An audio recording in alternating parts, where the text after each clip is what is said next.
Bonjour à toi qui va regarder cette petite vidéo.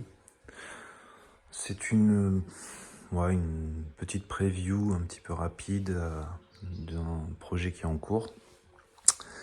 Donc on est sur une borne d'arcade qui prend forme d'une Game Boy un petit peu géante. Voilà. C'est une console qui est fabriquée avec du médium, du bois, donc cuisiné, travaillé, etc.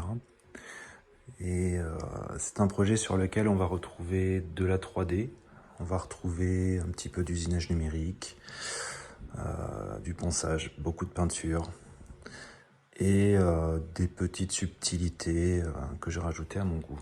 Voilà. Donc la bête se présente sous une console Game Boy d'à peu près 1,80 m de haut, finie avec le socle. Le socle qui intègre le bouton marche arrêt pour la mise sous tension et le câble d'alimentation. Les boutons sont imprimés en 3D, collés sur du médium, puis peints et poncés. Ces derniers sont fonctionnels, enfin, le seront dans un avenir proche. Voilà. Donc ensuite, on a un système un petit peu de 3D intégré, collé sur le bois, puis coulé dans la résine en partie, de façon à avoir cet effet un petit peu de tension sur les bords, qu'on va retrouver ici. Après, nous avons un bouton de marche arrêt, qui a été conçu en 3D également, et avec une position arcade pour faire sortir le panneau central, et une position console pour, après dans le futur, jouer avec les boutons de façade. Ici, nous avons le logement de télécommande, donc pour pouvoir interagir avec la télé. Donc télé qui sert évidemment d'écran à l'intérieur.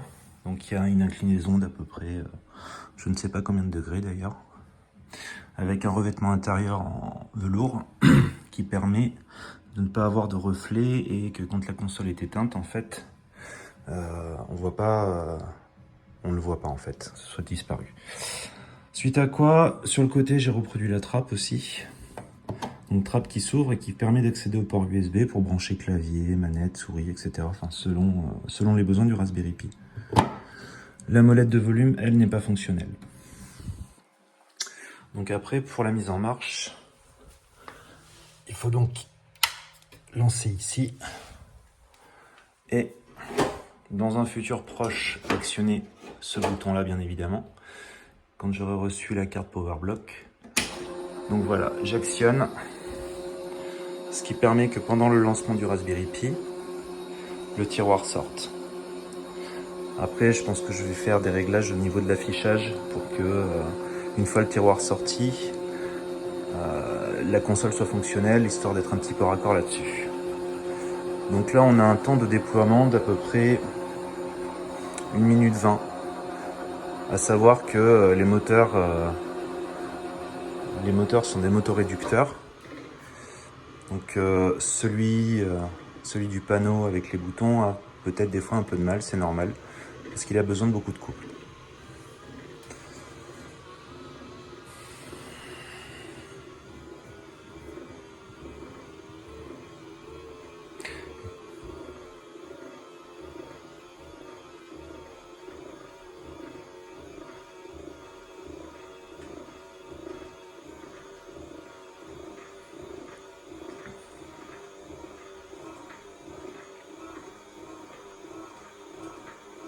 C'est un peu trop long à mon goût, mais c'est nécessaire de façon à avoir quand même quelque chose de fonctionnel.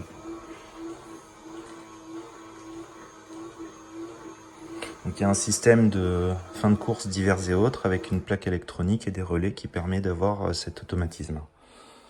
Donc suite à quoi, évidemment, nous avons donc une console, enfin une borne d'arcade fonctionnelle sur laquelle on peut donc choisir les jeux voulus. Donc voilà, et donc une fois après,